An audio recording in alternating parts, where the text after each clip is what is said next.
If you've ever wanted a profitable live event, I need you to know that the starting line is breaking even.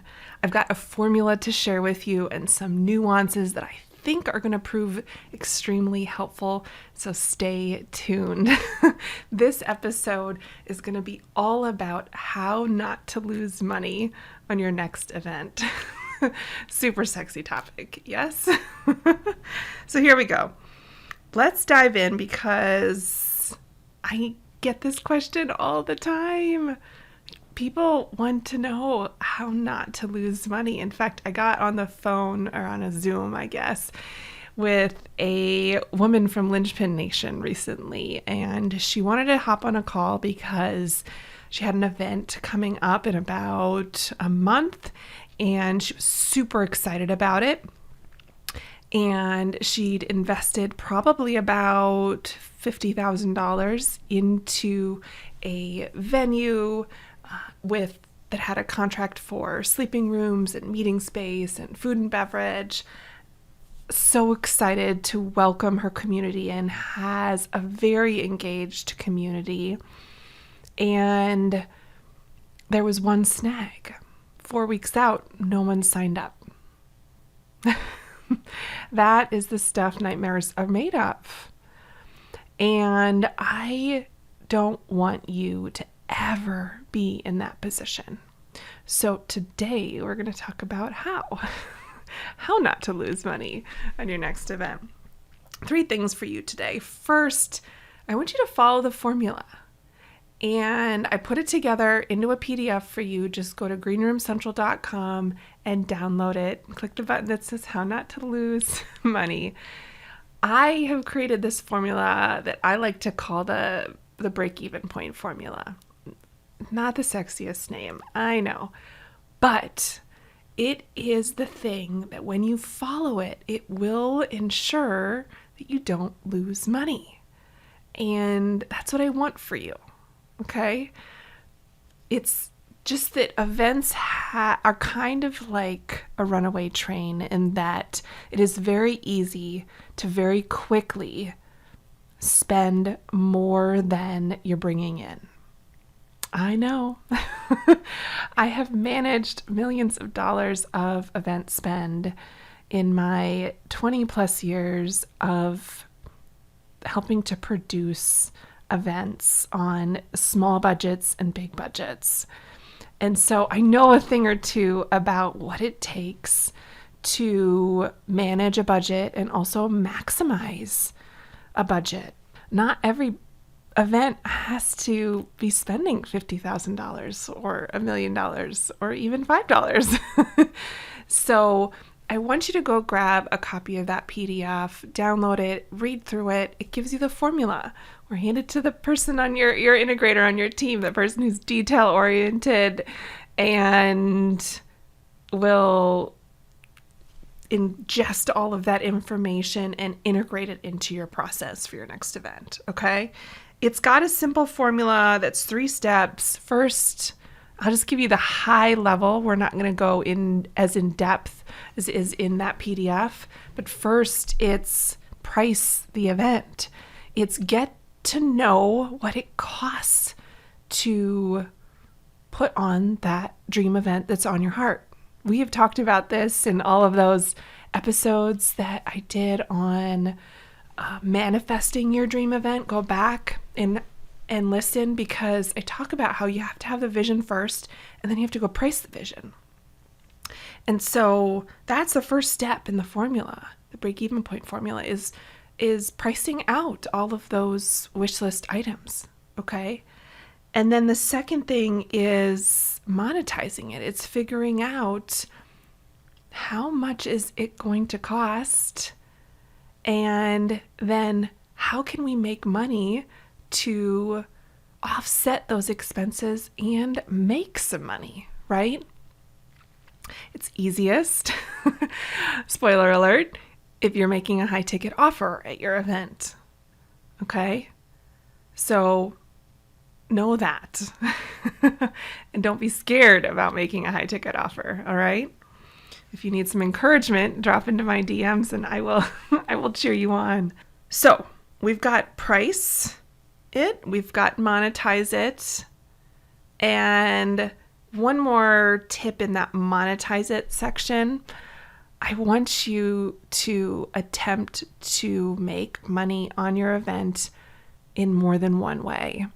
I was just talking to a business owner, super savvy, has run lots of events, and lost money on their most recent event because they brought money, they planned to bring in money on a VIP upsell that didn't sell. And I want you to have revenue coming in from multiple streams. It's just like how they teach us to manage our money as entrepreneurs, to have multiple streams of income. Well, I want that for you inside of your event. I want you to be expecting money to come in many different places so that all of your eggs are not in one basket. Okay?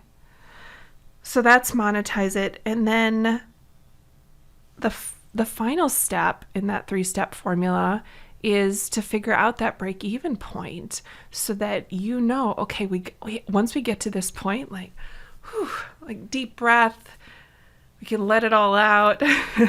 We can let the deep breath out and know that we have everything covered. And now everything beyond this point is money in our pocket.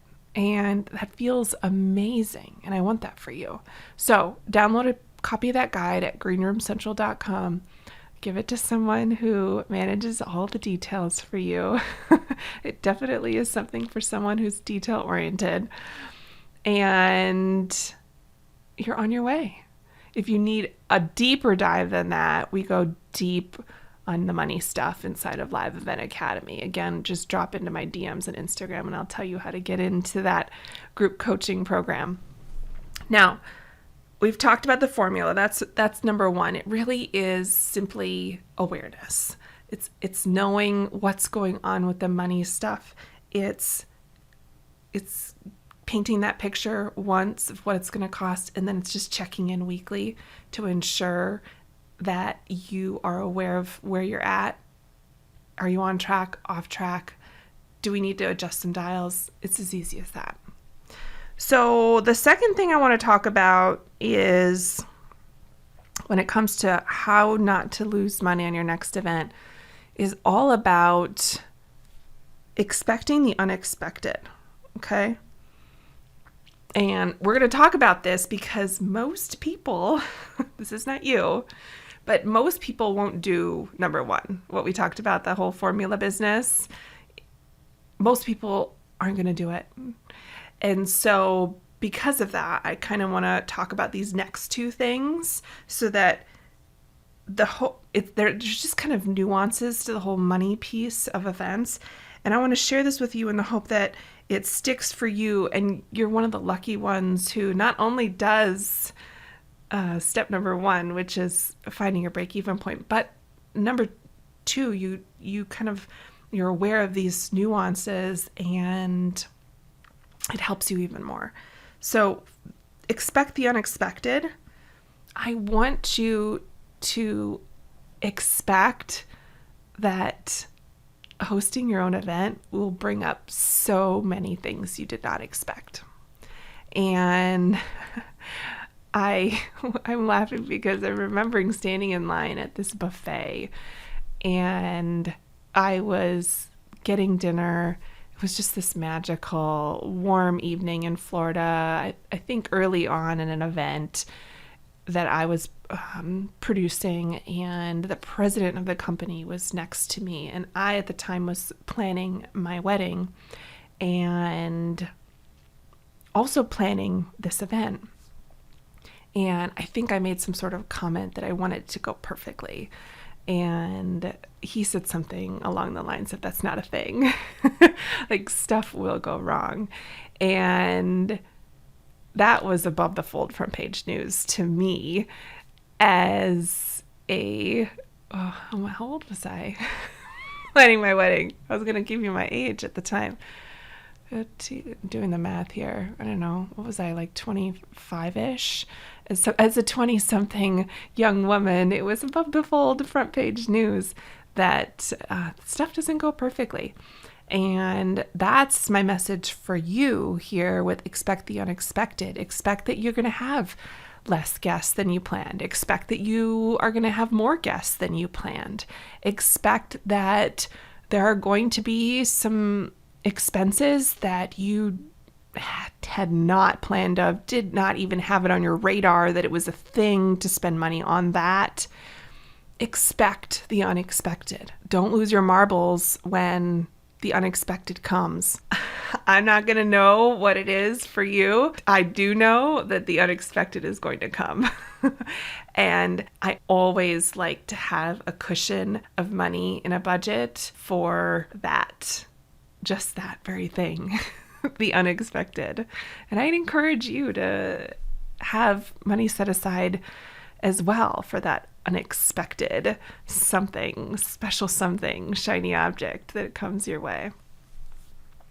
So expect the unexpected, follow formula. Third thing to talk about while we're on this conversation of how not to lose money on your next event is I want you to be flexible. Be flexible. Back to my wedding. I did not have the budget to plan the wedding of my dreams, but I knew my non-negotiables. I knew that I could pick one thing that was so special to me and invest money in that, and then just let go of needing to spend money or wanting to spend money on a whole bunch of other stuff. And so what mattered most to me was that our guests had a really wonderful, magical experience at our wedding. And so what we invested in was a big band.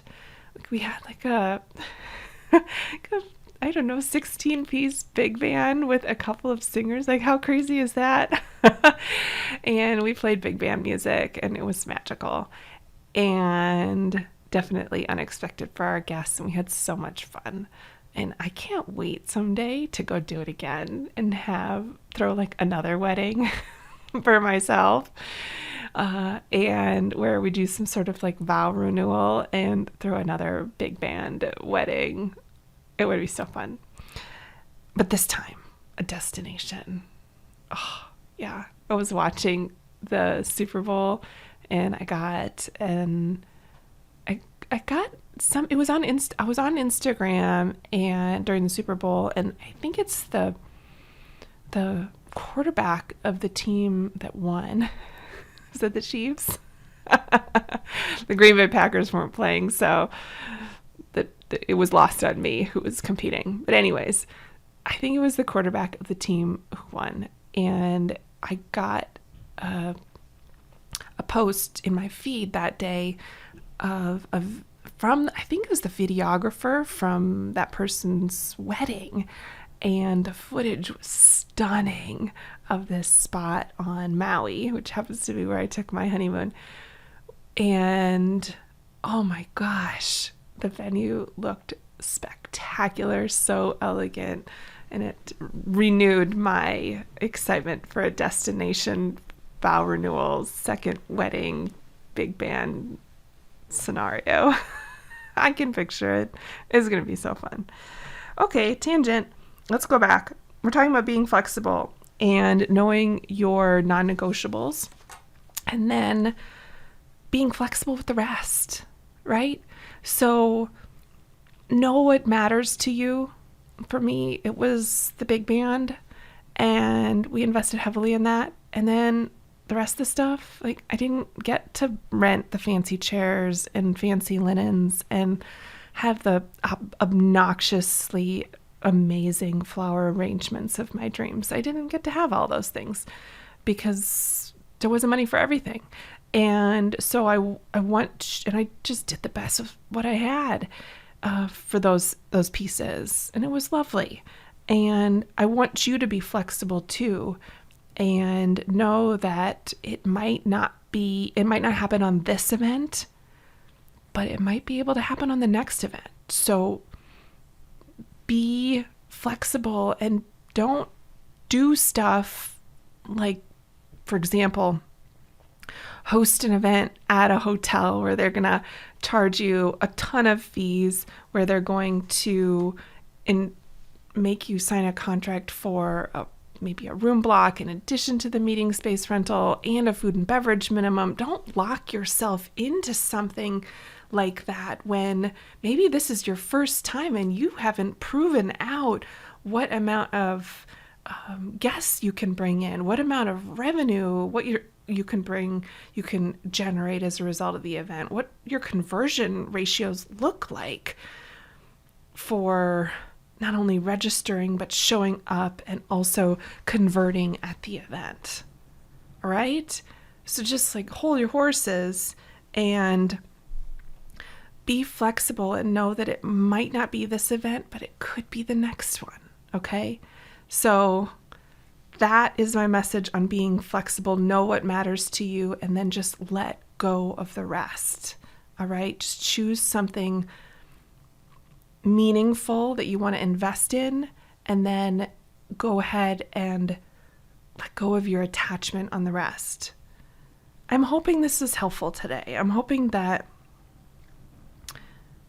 you will promise me that you'll go ahead and you'll download that guide at greenroomcentral.com. You'll hand it to someone on your team who manages details for you.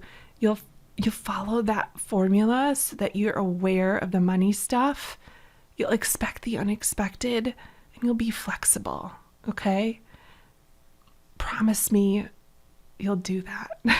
Because on my watch, I do not want you losing money on your next event. And if you've got a question that's like, gosh, I wonder what would happen if I feel like I have a special situation here, just drop that question into my DMs and I can help you out, okay? Thanks for hanging out with me today. I appreciate you. Make it an outstanding rest of the day. Take care.